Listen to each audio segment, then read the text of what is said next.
So my cutting boards are all done, and this is how I store them for the next time when I'm getting ready to sell them or take them to a store.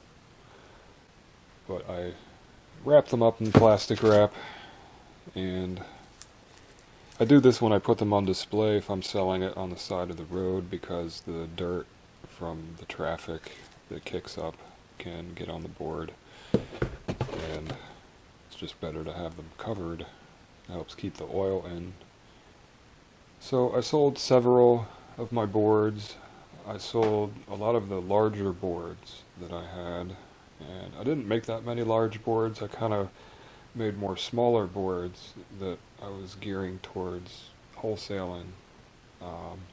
But in hindsight, I probably should have made more larger size boards, because that seems like what people need. And but it was a good test run for a marketing experiment, getting set up on the side of the road.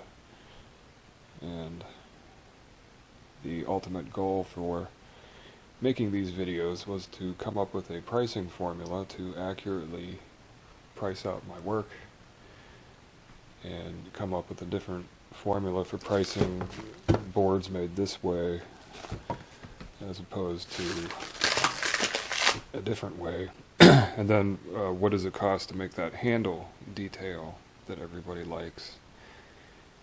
I was never sure how much the time that actually took and what kind of price I need to charge. So I did a lot of guesswork to price out my boards before.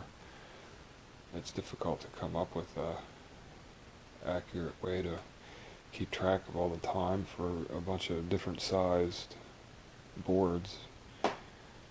But I used the GoPro, took footage of the entire process, so I was able to go back and review and add up all the time and do a spreadsheet, come up with the formula, and made a bunch of graphs. And in this video, I'm going to just show the results and show my pricing formulas based on a $65 an hour labor rate, which is, my nominal rate.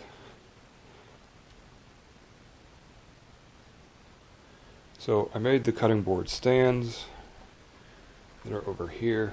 This is just an optional addition, and I'll do a video for that as well. I guess that will be part 5. But I just wanted to figure out the cost of these. I don't want to overprice the work because I want to be competitive, and I want to figure out if the product is wholesalable.